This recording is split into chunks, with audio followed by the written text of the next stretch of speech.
house needs painting, grass needs mowing, where's he at? Hi, this is Hank. Sorry I missed your call. Leave me your name and your number and I'll get back to you. He's gone fishing. All right, hello. Welcome to Off the Water with Hank Parker. I'm your co-host, SaraBeth, and this is the host, Hank Parker himself. Oh, I love it because I could not get it wrong. Is that not a winner? So we're reversing things. We're going to start off with the beauty, and then we'll bring in the beast. So if your eyes adjust from beautiful to ugly, then but I don't have to get scolded for not getting it right. I never say off the water with Hank Parker. So SaraBeth, good job, girl. Yeah, you got demoted. Tell me what we're talking about. All right. I like demotion. That's a good thing. A little workload. Hey, I'm excited to be here. I'm excited you're here. And it's the time for the old question and answer. Get on the hot seat. All right. You know, I like this because there are so many times that I have gone to different events and different venues and put on a seminar or talked about strategies in fishing or how to read a strange lake and how to put a pattern together and how to do all these things, just to find out at the end of my 45-minute seminar, I got 2 hours worth of questions. Everybody wants to know something that I didn't talk about. So it's so cool that you write in questions that you want me to answer. So I'm not keep wasting time talking about a topic that may not be of interest to you, that I could get right down to the meat of the question and answer what is on your mind opposed to what I think may be on your mind. So go ahead, SaraBeth, with the first question. All right, first question. Can you share another memorable or funny moment from one of your early fishing tournaments? There are so many memorable and funny moments. I guess I hold the record. I'm assuming I still hold the record for total loss in 2 bass boats in one tournament. And I guess the funniest thing, and it may not actually be humorous to everybody, and for me at the moment, it certainly wasn't humorous, but we had a bass tournament on Santee Cooper in South Carolina, which, if you know anything about Santee, it's full of stumps, cypress stumps. They don't move when you hit them. They're very, very firm. And cypress trees. And there's a place, there's 2 rivers that feed Santee Cooper. One is the Wateree River. The other is the Congaree River. And those 2 rivers come together. And then off, as you're traveling south to off to your, I guess would be your east, is a swamp. And this swamp gets very little fishing pressure, and it's absolute awesome habitat. The problem is, most of the year, it is so much current and the fish are so far back in, you can't get to them. But in the fall of the year, oftentimes it's the right water depth because of receding water in the fall that these fish come out and get on the edges, and you can get to them and you can catch a mother load. So we're having a bass tournament there. It is the National Bass Association, and it's their next to last tournament. And Roland Martin and I are 1 point apart for Angler of the Year. So Roland's fishing the lower lake, and I'm fishing the upper lake. And there is a place off of that where the Congaree and the Wateree come together, that there is a drainage ditch. You can jump some logs and get back in this area where there's some really big bass. Water level's got to be just right. It's got to be just right to get in there, and it's got to be just right to catch fish. So first day of the tournament, I bring a Polar Craft aluminum boat. It's got ice runners on it that makes it really, really durable. To get into this place, I literally have to go about 30 miles an hour, hit a log, and jump over it to get inside of this creek to go up and navigate to get into this open water and catch these big bass. So the first day of the tournament, I was able to jump the log. I got in, and I caught like 30 pounds. Roland also caught a giant bag and he had like 32 pounds. So I'm in second place with a giant bag. So I go back the second day and I got to get in there and I got to improve and I got to do better. Well, I got a partner from Indiana. He's petrified of alligators. Petrified. Of course, I didn't know this. So we get up there and the water has risen. And so I can't get under a log. I can easily go over a log. I had to jump the day before, but now I got another log that I was going under and I'd take all my seats out. And I would take my drain plug out and I'd let my boat fill with water. And then I'd put my drain plug back in and we could lay down in the boat and we could push and we could get under this log, because the rules in these tournaments, you cannot get out of the boat to get into a place. So you can't legally get out of the boat, and you got to stay in the boat. You got to navigate to get into the creek. So I'm looking at this log and I went under it the day before and I said, I think we can jump that log. He said, ain't no way you can jump that log. I said, I think we can. I think we can jump it, because I can't. I mean, we're going to have to sink. He said, we ain't letting water in this boat. I saw 2 giant alligators coming in this place. There is no way you're going to pull this drain plug, and there's no way that we're going to risk sinking this boat. And this was not a Ranger boat that floats no matter how much water's in it. This boat will not float. If it's full of water, it's going to the bottom.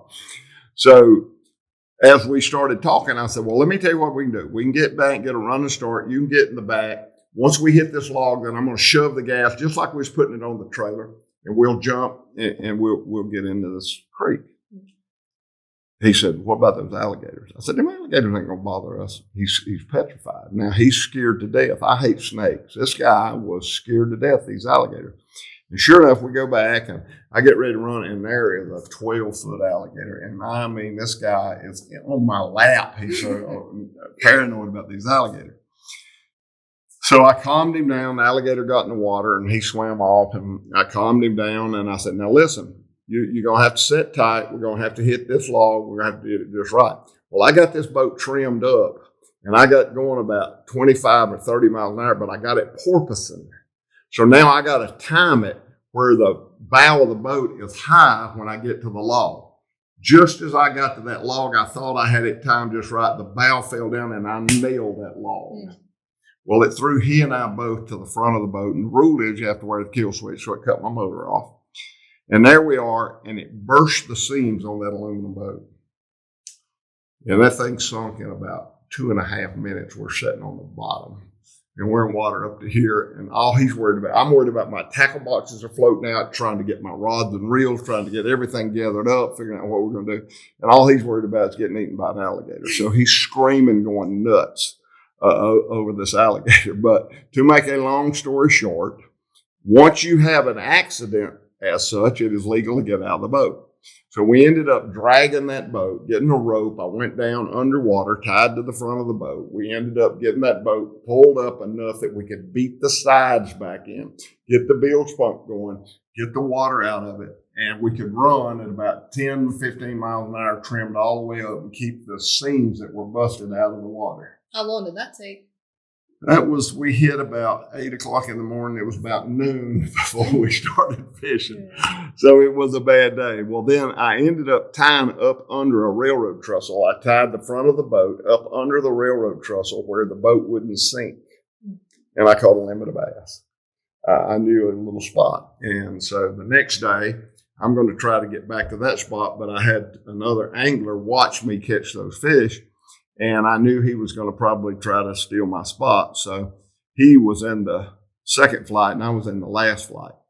So they were 15 minutes apart. So he had a 15-minute head start.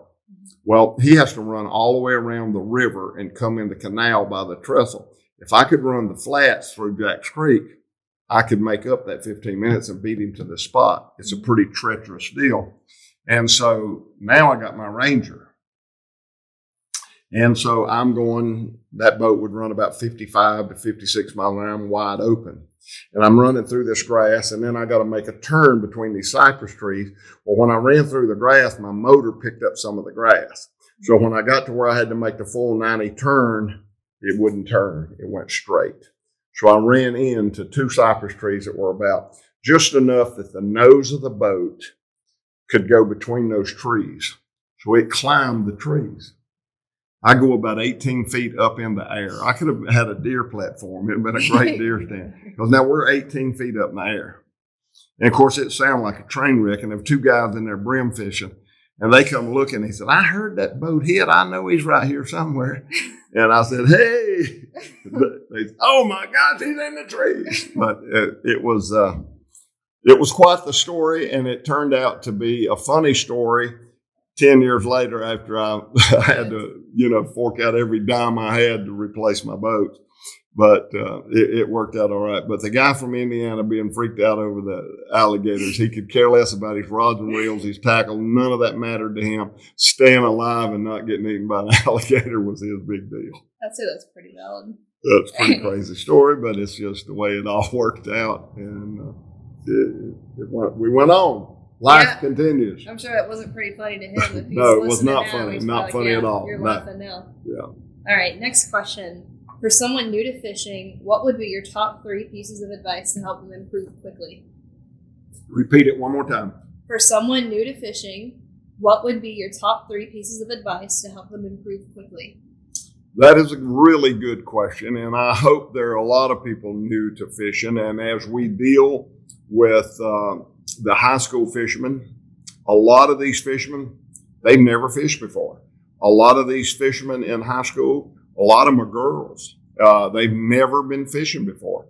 A lot of the boys, their dads don't fish, so they've never been exposed to fishing. So they're involved in a competition where there's other kids that have fished with their dad or their grandpa or their neighbor or their uncle for many, many years. So you're coming in behind the 8 ball because you're in competition with people that have experience. So those are the people that really need that jump start that you're talking about. Everybody that begins to fish would like to be successful right off the bat. But you have to pay the dues. You can't say, okay, I'm going to play high school football, but I'm not going to go to the weight room. I'm not going to work out. I'm not going to do 2-a-days. I'm not going to practice. I'm not going to jog. I'm not going to get in shape. I'm going to just go out and play. You're not going to be very successful. Nor will you be successful fishing. And nor will you be successful in high school fishing in competition if you don't practice, if you don't work at it, if you don't learn. But there's no bypassing. There are shortcuts, and that's what we're going to talk about. We're going to talk about shortcuts, how to advance more quickly. There are shortcuts to becoming a better fisherman with less dues to pay. And a lot of that is so available today with all the different social media opportunities. You can look up the most successful way to fish a frog. A frog is a bait that will work in lily pads, on grass, and when you go to a pond or you go to a lake that's just got all kinds of mess of weeds and different kinds of grass, a frog is about the only bait that will come through all that stuff and you can fish it effectively. But if you don't bend the hooks out on every frog that I've ever used and every frog that I know is on the market, you got to bend the hooks out. If you don't know that, you're not going to be very successful with the frog. So that's something that's very important to learn. You got to tune that frog a little bit. And as you fish that frog, you'll learn a lot of them have a skirt that is way too much skirt. So you take a pair of scissors and you trim that skirt. So you can Google that and you can get Dean Rojas, who is the best frog fisherman I know. Dean throws a frog and sometimes it doesn't make sense to throw a frog, but he catches fish. So you can go and look up Dean Rojas on how to fish a frog. And you can do a big shortcut because you can learn by watching that video. Mm-hmm. And I tell all of these kids, the problem with all this information out there is you have to put it in categories. You have to stay inside of your lane and learn at your level and put in compartments all this information and know when to use it. There is an overload of information on the internet, and if you just randomly start looking at bass fishing in general, you'll be more confused at the end of watching the videos than you were when you started. So look for specific techniques. Let's say you live on a wide open lake that's got a lot of boat docks, a lot of brush piles underneath the water. You don't really need to know a whole lot about a frog. So that's not where you'd want to go. You'd want to look at how to catch fish in open water, how to catch fish on offshore structure. So go to the area that applies to your particular situation. You may live on the Ohio River where you deal with muddy water. How to catch fish in muddy water, because it's a lot different than catching fish in Dale Hollow, Tennessee in crystal clear water, or the Thousand Islands in New York versus the Ohio River or even the lower Mississippi River. So go and look at your water. Where are you fishing? Are you fishing private lakes, ponds? Are you fishing waters that have a lot of grass? Are you fishing shallow water? Are you fishing deep water? Whatever applies to you, look at that situation and only go there. Don't try to learn everything, and don't try to go to the internet and start looking up frog fishing if it doesn't apply to you. But at the same time, if you do live on a swampy lake in South Carolina or North Carolina or Mississippi or wherever, and you got a lot of lily pads and stuff, and you say, man, I can't even fish. There's so much, I've heard this so many times. There's so much grass in this lake, you can't even fish it. Oh, yes, you can. And it is awesome fishing if you know how to use a frog. The problem is you're going in there with a jerk bait or a crankbait or a lipless bait, and you're trying to fish in that grass pile. You can't do that. You got to have the right lure. You got to use a plastic worm with no weight on it. You got to use a frog. You got to use something that is completely weedless. So my advice is you can learn a lot, and there's a lot of information on that little cell phone about your situation, but you got to look for the category that will apply to you. If you just go in general and start searching out bass fishing, how to shortcut bass fishing, you're going to be so overwhelmed it's going to blow your mind. So, but if you look for one category that applies to you, then you can take a bite at a time. How to fish a lake full of grass in the wintertime, how to fish a lake full of grass in the summertime, how to fish a lake full of grass in the fall, boom, boom, boom. And you can learn based on the season of the year, the water temperature, the conditions for the body of water that you're fishing. I just fished a body of water last week that the average depth of the lake was 6 foot. So we were fishing for crappie. And throw everything you know about crappie fishing, throw it all out the window, because the whole strip pit's only 6 foot deep. So nothing that I read about crappie fishing and most of the experience that I've had in the past, none of that applied or worked. So for specifics, you got to know what conditions and what body of water you're fishing and let that apply to you. All right. That's some pretty good advice. Well, I think it'll help, and I think there's so much information available. But again, it's an overload of information. So you've got to select the specific information you need, and then you can learn and shortcut. Right. All right. Moving on to the next question. What are some of the biggest changes you've seen in the sport of fishing over the years, from mindset to technique? Like, do you think people have a different mindset than your generation of bass fishermen? That is a really, really strong, deep question. Part of being successful at anything is your frame of mind, believing that you can accomplish something. A lot of people are defeated before they ever get there. Oh, gosh, man, the water's muddy. Some of the biggest strings of fish I ever caught in my life was out of muddy water. Oh, gosh, man, the wind is blowing. Some of the biggest strings of fish I've ever caught was the wind with my friend. So don't be defeated and don't get discouraged mindset. And so the changes that have taken place in fishing as a whole are just completely overwhelming. I was telling somebody today, I was using like 10-pound test trilene 100% fluorocarbon line.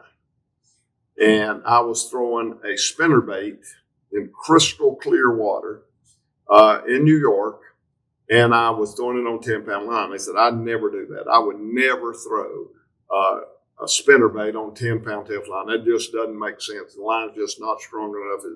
It's not the right application.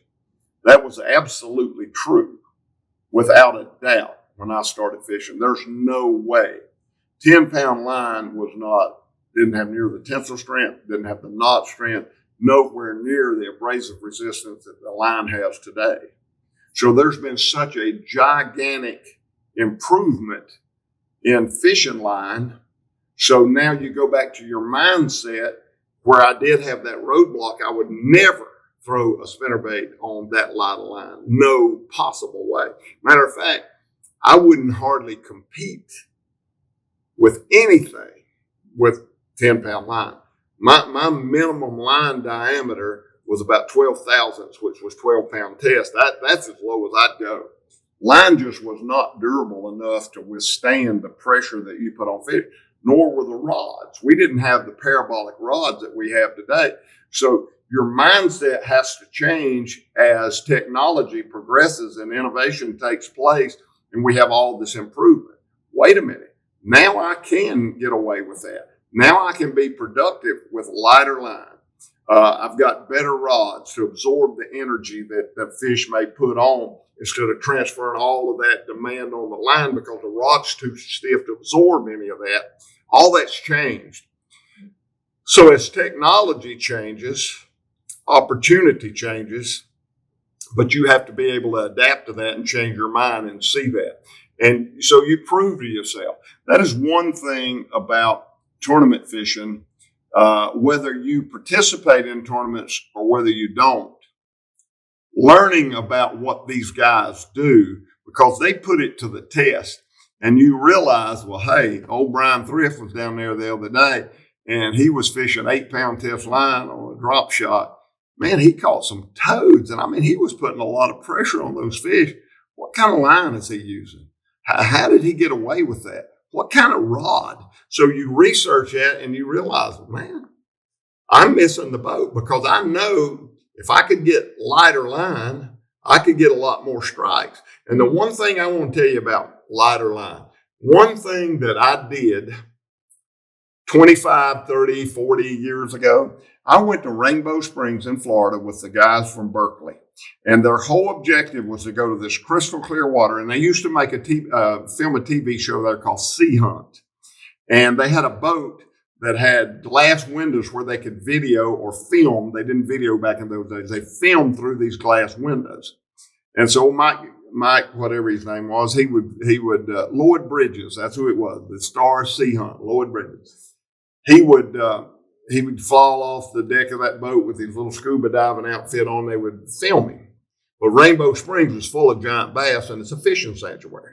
So we went with Berkeley there to try and figure out the most effective color of fishing line to be as camouflaged in the water as you could develop. And that's where trilene mean green came from. After leaving that, all the research said that foam green that Berkeley had was the most invisible line underneath the water. And that was before fluorocarbon. But the one thing that I learned from that was the most valuable thing to me, probably the single most valuable thing that I ever learned. I watched those bass, and they would be by a little patch of reeds. And when you would throw your plastic worm beyond those reeds, and those bass were there, and you'd start moving that fishing line, those fish would stop and start reacting to that. They've never seen the lure, but that line displaced water. It made that water move. Well, what's making that water move? And they're looking, they don't see anything. But now they're on defense. They're alert. They're aware of something strange is going on. Every time you'd move that line, well, the lighter the line, the smaller the diameter, the less water it displaces. Okay. So you get more bites. I'm watching with all this forward-facing sonar now. I'm watching these fish that are getting hammered with this technique. So many people are getting so much better, and so many more people are using forward-facing sonar. It's changing the attitude of the fish. I fished on Lake Hartwell the other day where it's been hammered tournament after tournament after tournament. Everybody's fishing forward-facing sonar. You could not get a bite. I could not. Maybe you could, but I could not get a bite. I'm watching these fish on Mega Live, and if I get my bait on their level or below them, I cannot get a bite. And I think it's that same thing that I learned at Rainbow Springs. I think my line is displacing water, and they're aware of something strange is happening that shouldn't be happening. So you had to get them to come up after the bait. If you could get them to come up, you could catch them, but you could not get them to go down. I could not. And if I stayed on the same level, it spooked them. You'd sit there and watch it look like flushing a covey of quail. If you pull that bait through them, boom, they're gone. They're not going to bite. So you had to make them come up. And I honestly believe it was because they felt that water moving when I moved my bait and displaced that water with the fishing line. So there's so much to learn, and it's so much information out there. But all of those things, you just have to take them a bite at a time and not forget things that you learn. I learned that 40 years ago. I've never forgot it. That's why flipping is such an effective technique. You don't have to bring it by that bush. You don't have to drag your line. You drop it right on the nose. It is a vertical presentation. There's nothing horizontal. There's no displacement of water. There's no bait coming. There's no moving the limbs or the sticks or the brush with your line. None of that. You're dropping it straight down on their head, and they don't feel that water displaced, and it's very effective. And I think that's one reason flipping has been such an incredible method for catching big fish. That makes a lot of sense. Now, when you were talking about the line being a different color, would you say you'd use different lines for different bodies of water that you're in? Absolutely. Different colors? Absolutely. Yes. I would never worry about fishing with green line in muddy water. I don't worry so much about light line for bait performance. Usually when you're fishing, like you go up to the Thousand Islands in that new Canadian bass season they have in the month of May, that water temperature is really, really cold. Fish are really lethargic, and you use little small baits. Well, if you put little small baits on big, heavy line, you don't get very good performance. You need a very flexible line. The smaller the diameter of the line, more freedom the lure has. And it's easier to entice fish to bite. It's more realistic looking. You put it on heavy line, and they're not going to bite it. So going to lighter line in clear water, now that we have fluorocarbon, to me is more important than color. But smaller diameter is more difficult to see. Same thing, I'm tying a knot, and I hate that. I can't see to tie 6-pound test line. I mean, I have to have magnification.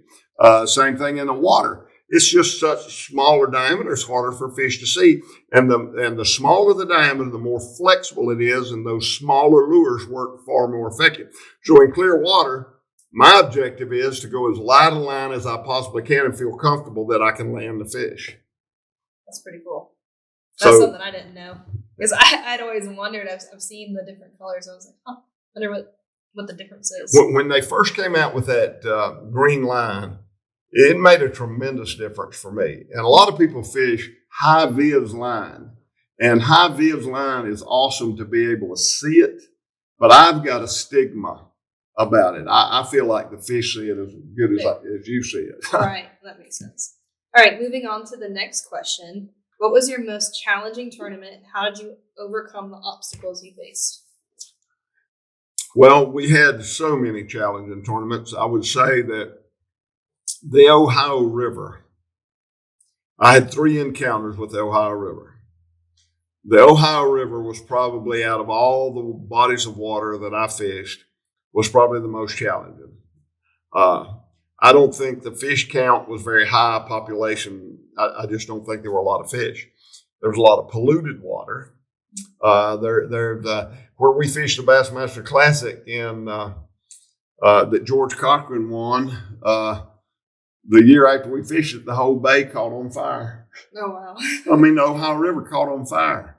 They had big PT boats putting out fire. The water's on fire. Figure that.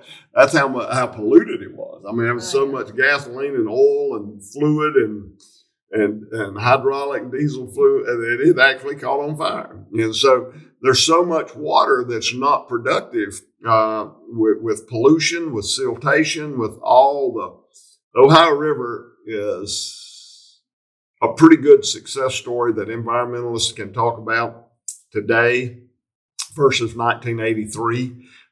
They've done a really good job of cleaning it up.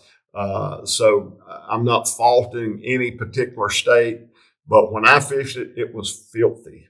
We fished right out of Cincinnati, Ohio. I mean, it was some nasty water. So you had to find little creeks where fresh water was running in, tributaries where there was runoff out of fields where there was fresh water. I mean, this thing was polluted. So it's hard to stay positive when you know what you're facing, man. I think George Cochran won the Bassmaster Classic on the Ohio River with less weight. I think the least amount of weight that ever won a tournament. And in 83, out of Cincinnati on the Ohio River, Larry Nixon won the Classic with the least amount of weight that had ever been. So that's what I was about to ask. I was going to say, what were the size of those bass compared to other lakes y'all have fished at? Yeah, they weren't very big. I think Ricky Green caught a 3-pounder in the tournament that Larry won out of Cincinnati. I think that was a big fish. So they weren't very big and there weren't very many. So there wasn't a lot of limits. And if you did catch a limit, they weigh about 6 or 7 pounds. Hey, sign me up for that one. I might win that one. Oh, you can win it. Yeah, that's a good tournament to win. Yeah. All right, next question. How do you prepare mentally and physically before a big tournament or a long day on the water? You know, preparing mentally is something that, for me, was automatic. And I didn't even realize that. When I retired, I realized how occupied my mind was with tournaments and the next tournament and where we're going to be fishing. I didn't even realize it. When I was in competition, my mental preparation was on autopilot. So when I retired, I thought, man, I got a clear head. What am I supposed to be thinking about? Because even though it was 6 weeks to the next tournament, it was on Toledo Bend. My mind was on Toledo Bend. And I would think about scenarios of boy, I remember Tommy Martin won that tournament on Toledo 2 years ago. He won that thing on a red lipless crankbait. And after that tournament was over, he was talking about how important that color was because he had a partner every day and none of them had that bright red bait. So that's in my mind and I'm thinking about that. And then I'm thinking about, well, Bo Dowden, he used a big mud bug and he was grinding those trees up in the Sabine River. That's on my mind. And then Harold Allen, man, he caught a big pile of fish just hitting points in the river with a jig. And all this information and this data that you have in your mind from previous tournaments and experience, you start processing all that mentally and you start preparing. And it's going to take a lot of weight. When you go to Toledo Bend, it's going to take a pile of weight. So you got to be at your A game. So you're thinking about that. And Angler of the Year was always my goal. I want to win Angler of the Year every year. That's what I want to do. Well, in the latter days of my career, Angler of the Year was based on how many pounds you caught. So Toledo Bend determined your opportunity. If you had a bad tournament at Toledo Bend, forget Angler of the Year. It's over. That one tournament, because there's so much weight accumulated at Toledo Bend, it's over. If you don't catch them at Toledo Bend, you're done. Your Angler of the Year dream, your whole year is gone. Just like a football team is trying to make the Super Bowl, I'm just as dedicated to winning Angler of the Year as the Bengals are trying to get to the Super Bowl. Make it or break it. Yeah, it's a game you can't. Maybe they played Kansas City the other day. It's a game they felt like they couldn't lose. Kansas City felt the same way. When you go to Toledo Bend, you cannot have a bad tournament at Toledo Bend. You have a bad tournament, Angler of the Year is over. So the pressure is greater than you even realize. And so the mental preparation that goes into that for me was far greater than I ever realized. Until I retired, I didn't realize how occupied my mind was with all these thoughts. So mental preparation is important in anything you do. But to be a professional, anything, if you're going to be a world champion rock skipper, whatever it is, it takes a lot of mental preparation to be the world champion anything. Right. Well, you mentioned your goal was to win Angler of the Year. How many years have you won? Well, thank you, Larry Nixon. I finished second to Larry twice. I finished second to Roland twice. And I won Angler of the Year once. I finished second to Gary Klein. No, I finished third. Tommy Martin snuck in there. So I have been so close so many times, and I only won it the one time. So, but I was the first angler. Mark Davis was the first angler in history to win the Bassmaster Classic and Angler of the Year in the same year. I was the first angler in history to ever win the Bassmaster Classic and Angler of the Year, but I didn't do it in the same year. Mark did it like 2002, somewhere in that neighborhood. I won the Bassmaster Classic in 1979. Then I won Bass Angler of the Year in 1983. So 4 years apart, I was the only guy to pull that off for a lot of years. But it was pretty cool. But Mark did it in the same year, which is really cool. That's pretty awesome. All right, moving on to the next question. What are some common misconceptions that people have about professional bass fishing? Oh, living the dream, baby. If I had $1 million, if I had $1 for every time somebody said, "Oh, Hank, you lucky dog, you're living the dream, you're living the dream, you're living the dream." It is not nearly as glamorous on the inside as it is on the outside.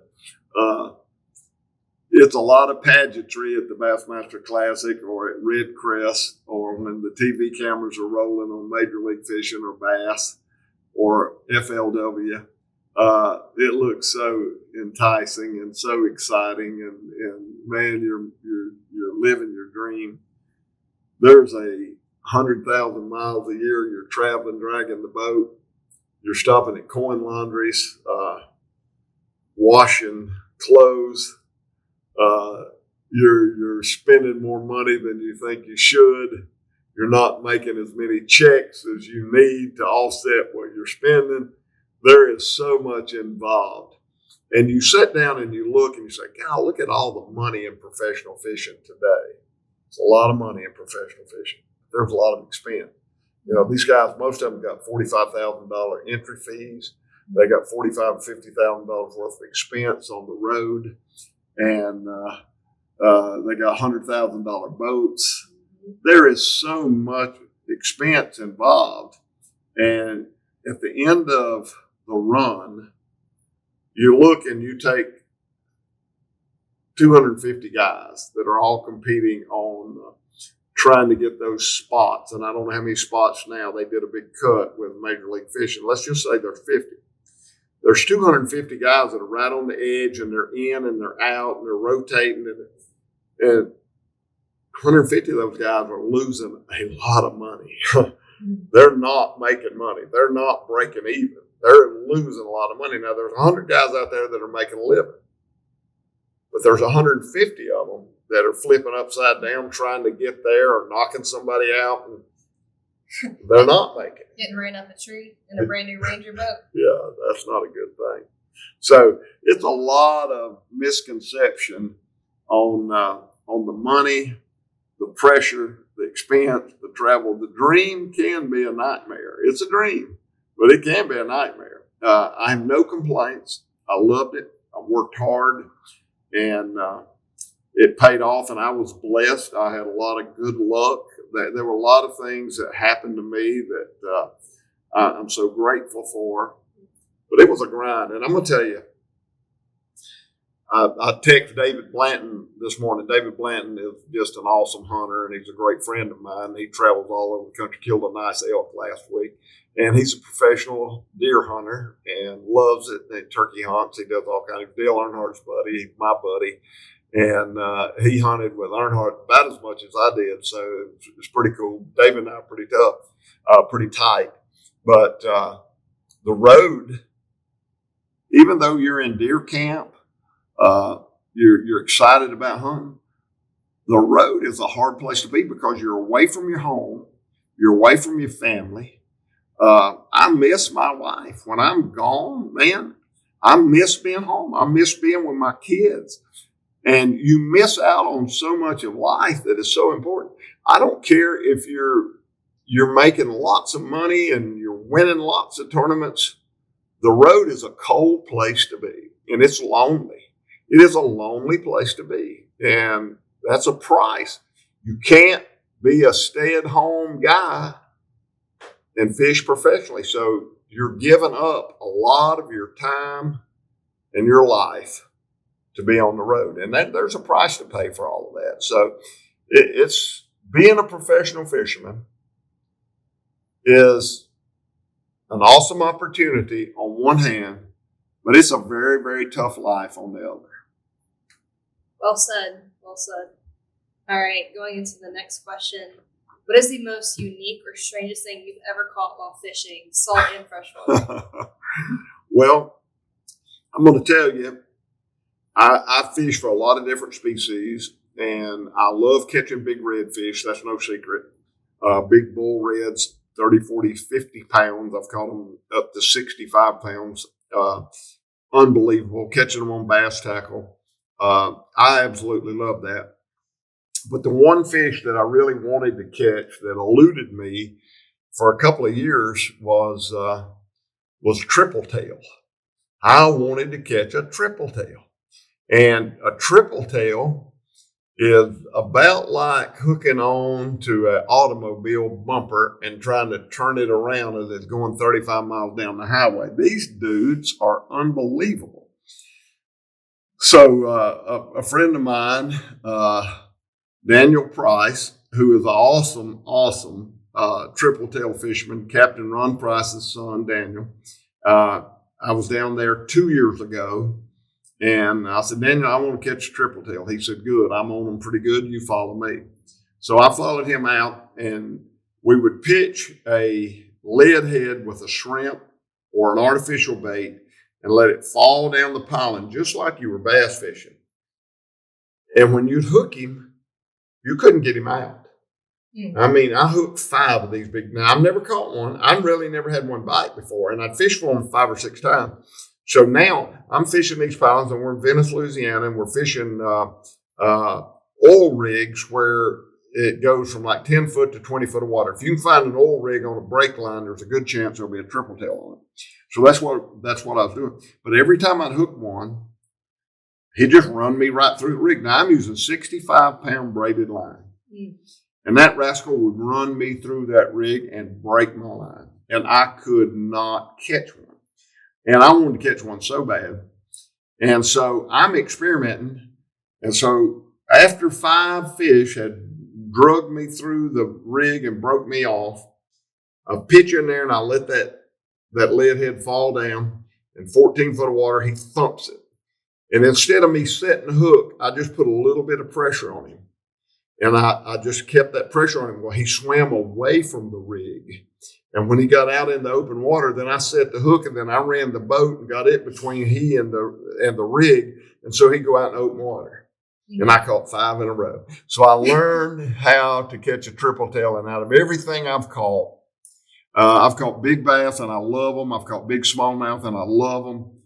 But I guess because I don't get to do it very often, it was such a treat and it was such a feat for me. I'd been like 5 times and never caught one. And you fight it, you're out there bouncing up and down out in the Gulf of Mexico around the oil rig. And to pull that off, I guess that was probably the most unique thing I've ever caught was a big triple tail. Now I want to catch a 150-pound tarpon on a fly rod. So I'm gonna try that. I've done that 4 times and I've hooked a few, but I haven't even come close. I'd have the fly line wrapped around my feet and it'd break my line, or I wouldn't get a hook in it and he'd jump. And I've had all kind of issues, but I've never caught one. So that's Randy Tharp with Arc Fishing Lures is going to take me tarpon fishing. He promised on the podcast, so I'm going to hold him to that. And he catches them all the time. Randy's good at it. So I need some lessons, and that's my next quest is to catch a big 150-pound tarpon on a fly rod. Well, good luck with that. Well said. For the viewers who may be driving, describe what a triple tail looks like. Are they big? Do they, what is their size range? They the ones I caught weighed about. I caught one that weighed about 25 pounds, which is big, and they look like a giant bluegill. That his dorsal fin and everything's moved to the back, so his fins are at the back, and it looks like he has 3 tails. That's where they came up with triple tail. Yeah. And so he's got his fins are so far back, it looks like he's got 3 tails, and he's got more power with those 3 tails than any fish I've ever tried to catch. They're awesome. Awesome. All right, moving into the next question. What's your favorite way to spend time off the water? Any hobbies or passions outside of fishing that might surprise people? Well, I'm a grandpa, and I love hanging out with grandkids. And I feel like my whole life has been in the outdoors. So I don't feel like I have much to offer my kids and my grandkids other than what I know about the woods and the water. So I always want to take them fishing or hunting, and I think I have something to contribute there. Can't teach them how to build a portfolio or how to be a wise investor in the market, any of those sorts of things. I can only share with them. I've spent my whole life hunting and fishing. That's all I've really ever cared about. I got saved when I was 22 years old, and Jesus Christ became the most important thing in my life, bar none. And so my whole life evolves around being faithful to the Lord because He deserves it. He died for me, and that is so incredibly awesome. So that's my main goal in life is I want to share that with my kids and my grandkids and share my testimony to everybody in the world, what God has done in my life. But beyond my spiritual life, my whole physical life has been about fishing or hunting. And it's really all I cared about. I hear people talk about, man, I went to Europe and I toured, man, I saw where Michelangelo did this painting where he laid on his back and it was so magnificent. Let me tell you what I did. I watched a coyote chase a raccoon up a tree. I saw a coyote climb a leaning tree. I saw a turkey fly a river and gobble and come to me, and his head changed colors. He went from white to blue to red, dragging his wings on the ground. I watched 2 buck deer lock horns and fight. To me, that's more fascinating than anything Michelangelo ever painted. God paints a new sunrise every morning. I wake up in the woods and I watch the woods come alive and I watch all the little songbirds. I'm so fascinated by that. I'm on the water and I watch the world come alive at daylight. There's nothing man has ever made that appeals to me like being in the outdoors. It's just, and I'm just like I was when I was a kid. I get so excited, and it's so thrilling. I've had the privilege to shoot a lot of deer with a bow and arrow, And my heart still, right now I'm shooting a longbow and I'm terrible at it. I am the worst bow shot. I'm getting better. I'm making improvements, but I did kill a Pope and Young deer last year with my longbow, so I'm very proud of that. But I miss a lot. And the other day I was sitting, our bow season just came in. I got my longbow, and here comes a little 8-point deer that probably wouldn't score 120 inches. And my heart is about to beat out of my chest. And I'm thinking, man, I'm 71 years old. This has been happening to me since I was about 9. I used to get that excited when a squirrel, man, I'd be there and a squirrel would come out of a hole and come down. My heart would beat out of my chest over a squirrel hunting. And that's where it all started. And so I'm still there today. And so that's what I have. And that's what I want to share with my grandkids. And I want to make sure that they appreciate, God gave us dominion over this earth, and we need to take care of it. We need to leave it better than we found it. We need to be conservationists. We need to enjoy it. We need to be a part of it. And to me, that's what turns me on. That's what thrills me. And I just love being in the outdoors. I think you do a lot more than you realize. I mean, you taught me how to drive on the Can-Am. When I was 10 years old, he had me driving out there to go put out deer corn and to go around the property. If you're not doing that with the grandkids, you're watching NASCAR after church on Sundays and playing solitaire and taking care of the land. Oh, Lord, I busted on the solitaire. That's a bad deal. I forget how many thousands of games I've won. I've got to be one of the top ones. Now I cheat when I win. Top players. All right, last question. Do you feel like the sport has deteriorated since all of the controversy? Bass fishing, if you stop and look, the first Bassmaster Classic I fished was at Ross Barnett, Mississippi in 1978. The weigh-in was outside. They set up some bleachers. There may have been 100 people there. Then I won the Bassmaster Classic in 79, and it was in a Holiday Inn parking lot at Denison, Texas. We fished Lake Texoma. There may have been 500 people there. And then in 1980, they had 2020, Hugh Downs with 2020, ABC's 2020 covered the Bassmaster Classic. I remember I was the champion going into the 80 Classic, and it was on the Thousand Islands in New York. I had a dang helicopter hover over me while I'm trying to fish. It's making the water, it's making my lure suck up out of the boat. I am so miserable with this helicopter. It was crazy, but that was big. And so you look where the Classic started and you look where the sport was. And then in 1981, Stanley Mitchell won the Bassmaster Classic on the river, the Alabama River. It was the first indoor weigh-in. They had about 6,000 people there. Well, to go from a parking lot to a coliseum where you have 6,000 people. Now you go, when I won in Richmond, Virginia in 1989, 10 years apart, the Coliseum in Richmond, Virginia would not hold. They had overflow rooms where they had jumbotrons showing how much growth. Look at where that sport came from. So today, you're seeing all these guys, and I said this before, John Kennedy made a statement, ask not what your country can do for you, but what you can do for your country. I think a lot of fishermen in the early days had that attitude. I don't want to take from the sport. I want to give to the sport. I want to build the sport. I want to be a part of history saying I was the core foundation builder of our bass fishing sport. We've surpassed that. We're gone way on beyond that. The sport has gotten so big. It's just thousands and thousands of people come to the outdoor shows and the Bassmaster Classic. And so now you've got a lot of fishermen that don't have the appreciation for the foundation that was built. And so they take for granted so much stuff. But that's human nature. I'm not faulting these young guys. It's human nature. We all tend to take things for granted.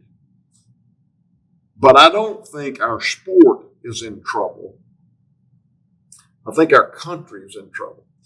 And I think it's social media. Everybody now has a soapbox, and they can go on there when they're angry, when they haven't thought things through, they react to a certain shit and they blast. And they pour out all this anger and all this controversy without really stopping and thinking it through and saying, is this going to be detrimental or is this going to be productive? And I don't think it's bass fishing. I think it's everything. Man, I look at friends on Facebook, and this family gets mad at this family, and they're saying horrible things. You can't take that back. And I think now that we got all this social media platform, people are just reacting before they really think about how detrimental it is. So you got all these fishermen that are upset over forward-facing sonar, upset over the payoff, upset over the cuts in Major League Fishing, upset over some of the rules and back. So they go on there and they just, without really thinking, is this really going to be detrimental to our sport? They don't even think about that. That's not even taken into consideration. They just selfishly want to make their position known, their point known. They want to take care of themselves. And I guess, again, that's human nature. So I don't think it's only in the sport of bass fishing. I think it's everywhere. And so if we don't learn how to control our emotions with social media, we're tearing everything down. I mean, we're really tearing everything down. We're in a political year that if you're a Trump supporter, people hate you. They hate you. Man, I can't believe you'd support Donald Trump. If you're a Kamala Harris supporter, I can't believe you'd support the Democrats. Man, they are out of their mind. Look at our economy. Look where we are. I hate you. Man, I don't hate anybody. If you've got a political point of view, I don't understand them all. And I think Donald Trump is arrogant at times. I think he says things that are brutal. I think, but overall, I think he was a great president. I think he made America great again. I think he did good. Now, there's going to be people that hate me for saying that. I'm sorry, but I do. And I think we need a change. And without it, I think we're in big trouble. But if I say that on this podcast, people will say, I cannot believe he just said that. I'm through with him. I'm not. I'm not mad at you. I don't understand all the political positions, but that's where we are.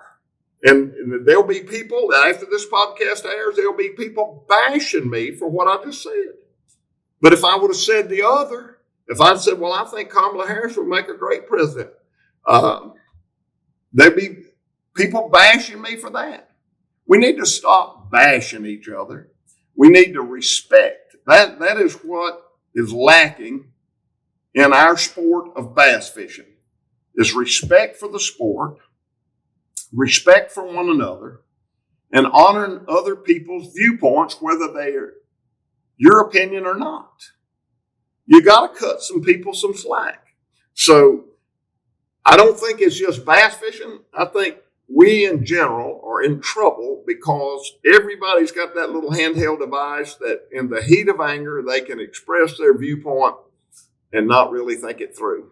And that's why our sport is getting bashed right now, but that's why everything is getting bashed. So right. I don't know how you fix it. People don't know how to set differences aside. We were just talking about that the other day over our Brad Paisley podcast. Everybody in the comments saying, oh, Brad Paisley's a Democrat. Can't believe you'd have him on your show.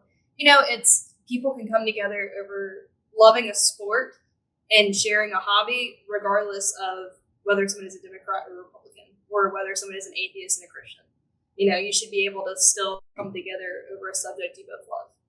You know, if you look back, the group of people, the Samaritans, the Jews, they were crossbreeds, and the Jews hated them. And Catholic and Protestant in Ireland, they hate each other. Blacks and whites have tremendous controversy. Conservatives and liberals have tremendous controversy. but God loves them all. And I'm going to be honest with you. It doesn't matter if you're black. It doesn't matter if you're white. It doesn't matter if you're a Democrat. It doesn't matter if you're a Republican. It doesn't matter if you're a Samaritan. It doesn't matter if you're a Jew. It doesn't matter if you're a Greek. It doesn't matter. What matters is what you do with Jesus Christ and how you treat other people. Amen. And it goes all the way back. It's simple philosophy. Treat people like you want to be treated, and respect, even if they got a different viewpoint. So that's where bass fishing is today, but that's where our country is today. We're just spewing out so much venomous remarks without thinking, and we need to respect one another and come together as a country. We need to respect one another and come together as a bass fishing sport and all the other venues that we have in this country. We need to get off of this criticism and have respect and cut some people some slack that have a different viewpoint. Right. We did. I was surprised at how many people responded. I can't believe you'd have Brad Paisley on. Hey, I like Brad Paisley. I disagree with his points on politics, and he disagrees with mine, but that's okay. He has the right to disagree with me, and I have the right to disagree with him. But he does not have the right to disrespect or disregard our friendship because of my viewpoint. Nor do I have the right to disrespect him or disrespect our friendship over his political viewpoint. Man, cut some people some slack and let's come together and let's make this country great again. Let's make our sport great. Absolutely. I'd say that pretty much concludes our podcast for today. I think we hit all the questions and we gave everybody some answers. I'd say send us in your questions to be answered through our social medias on Instagram and Facebook. And check out Huckleberry in the link down below. I like that. Check out Huckleberry in the link down below. So you said goodbye. Now I get to say see you next week. God bless you. I'm Hank Parker.